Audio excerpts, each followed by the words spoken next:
Hey there, No Problem Parents. It's Jaci Finneman again. Welcome to another Self-Care Sunday on the No Problem Parenting Podcast. And today we're talking all things hugs. Done right, hugs do wonders for our well-being and our connection with our kids. So how many hugs do you need to get and give on a daily basis?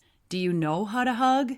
Does your child accept hugs when you give them to them, or do they only want to hug on their terms? Do they hug you around the neck, or do they only hug you in places where others can see them, but at home they kind of reject your hugs and your affection?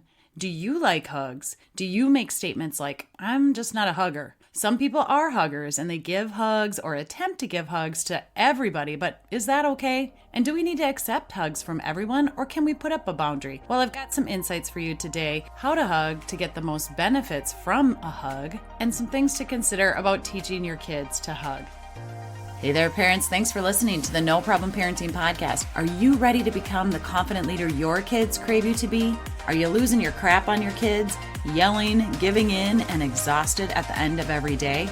You can start building confidence in your parenting immediately, whether your child is a toddler or all grown up and still living in your house. Don't make this parenting gig harder than it needs to be. Register to become a No Problem Parent. It comes with an app so you can listen to the tips and tools just like you're listening to this podcast. Click the link in the show notes or go to noproblemparents.com. Become a No Problem Parent today. All right, welcome back, parents. Hey, have you heard the famous quote from the late family therapist Virginia Satir?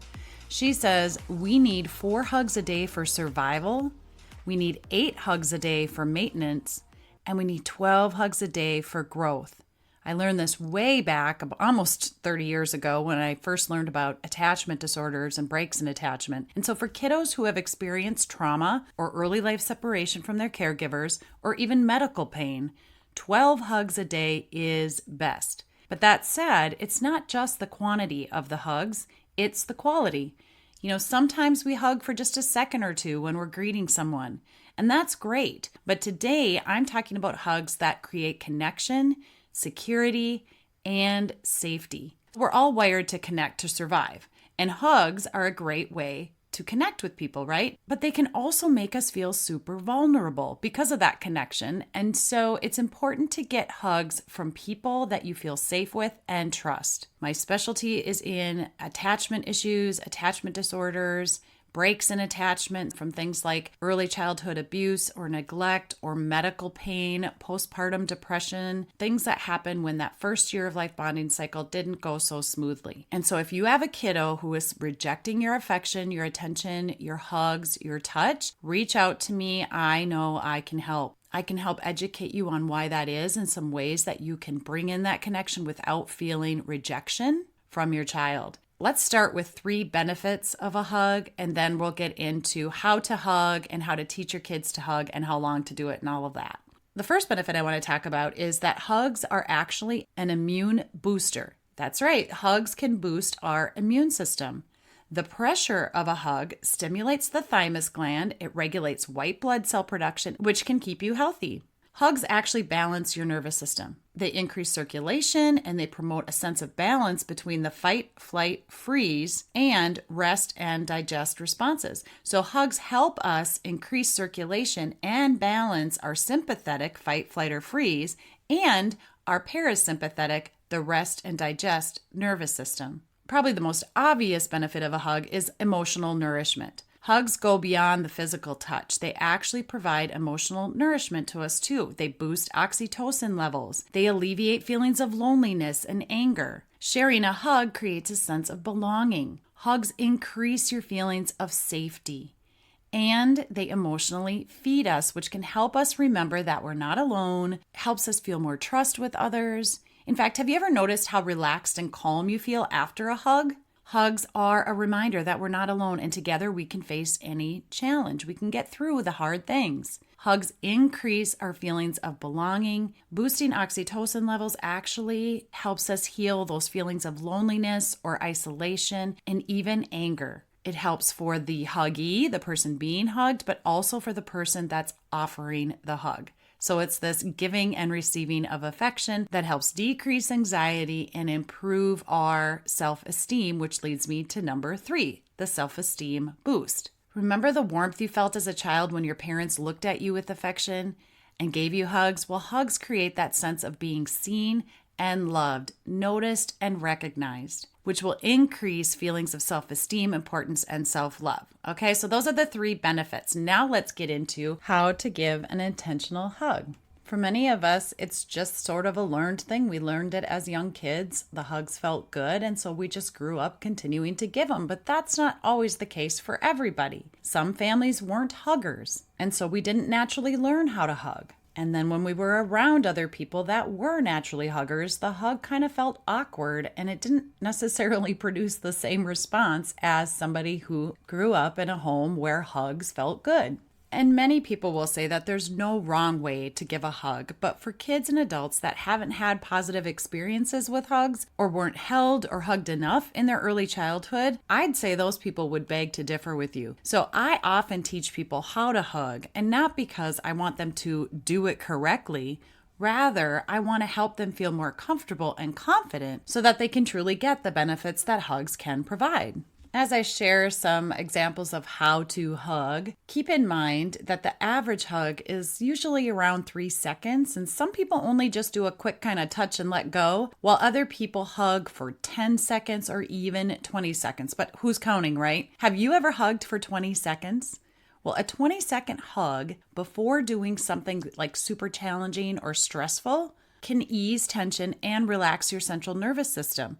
If you haven't paid attention to how long your hugs are, this is kind of a fun exercise to try with your kids or your partner. And while most of us don't time our hugs or count during a hug, it is kind of a fun experiment to see how long you are hugging and the feelings you have after the shorter hug versus the longer hug. So how do we hug to get the most benefit? And again, I'm talking about hugs that you're giving to your loved ones, close family, and friends. A good hug should be wholehearted.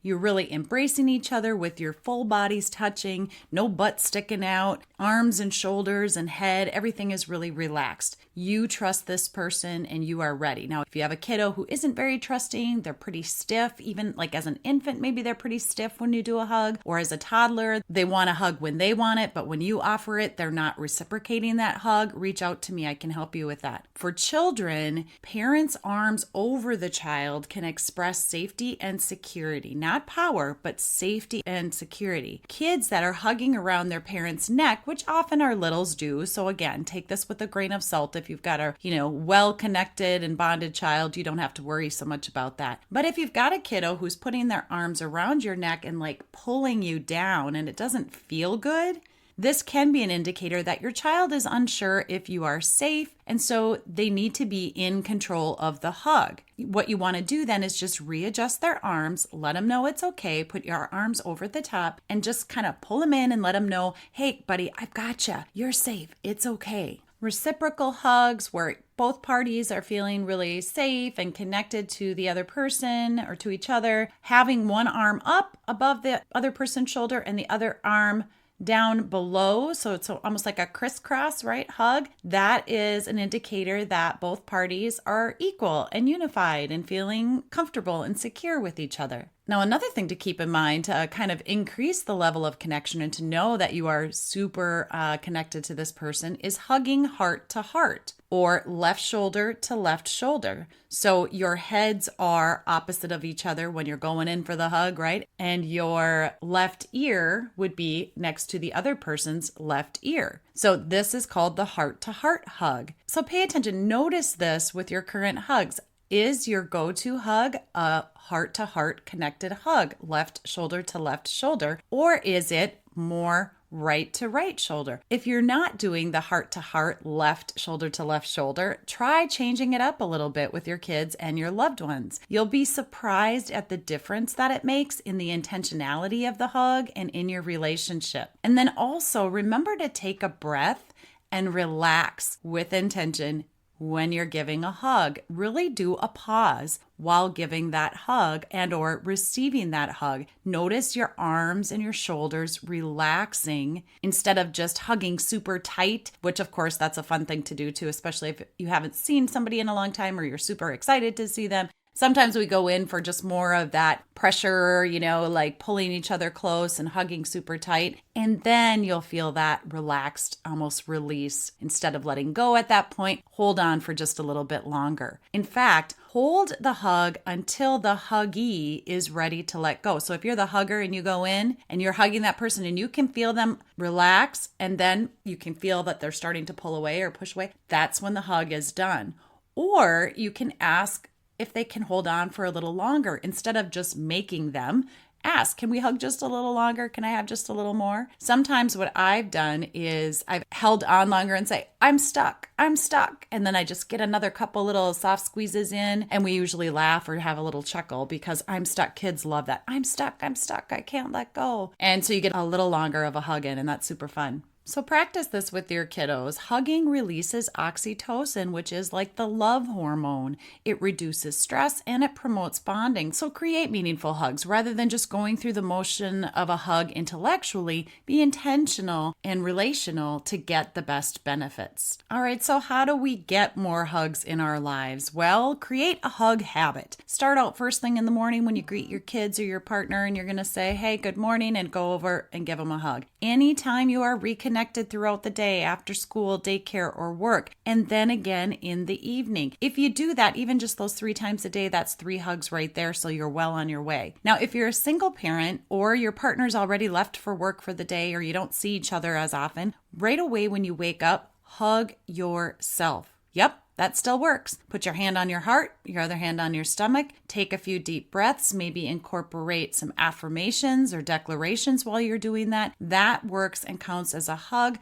You can actually stroke your own arms and shoulders and really get your circulation going. Squeeze yourself. Give yourself a nice big hug and make that intentional throughout your day. It can seem weird, but nobody's watching you when you're at home and you're by yourself, so who cares? Just give yourself a well-deserved hug. All right, so if your child is not super comfortable hugging, and again, I have many clients who have kiddos who have experienced early life medical pain and touch from adults hurt them because of IVs and finger pricks and all the things that they went through early on. So they learned that adults inflict pain and there's some break in attachment or trust there. And also kiddos who have been in foster care or who have been in orphanages and then were adopted. It holds true for them as well. So sometimes hugging, it's not that they want to reject you, it's really scary for them. And it might be you as the adult that you're not a hugger because you experienced something in your early life. We can retrain our brain and we can practice this until it starts to feel really natural and good from the inside out. So if you have a kiddo who's not a natural hugger or is kind of rejecting that, there are other things that you can do. Sit back to back on the floor, leaning against one another for, an extended period of time.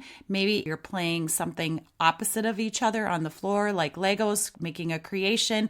And then as soon as one of you is done with the creation, you turn around and show each other. That's one way. Even just a hand on a shoulder, or messing with their hair a little bit as they come by, or sitting next to them on the couch while you're reading a book or doing something. All of that is good touch and can be considered a hug, especially as we're teaching our kiddos to hug or we're becoming more comfortable with that ourselves. And then another thing that works is a weighted blanket for adults and for kids. Weighted blankets are a great way to feel the pressure, the same kind of pressure that we get from a hug. And there are also things called compression sheets. They're very lightweight and they're stretchy. And so they move with you easy if you're tossing and turning, or, you need to start on your stomach and then end up on your side or your back at the end of the night. Compression sheets do that same kind of thing where they feel like you're getting a hug. It's just less pressure than a weighted blanket. If you have a pet, hugging your pet definitely counts. It's going to do the same thing.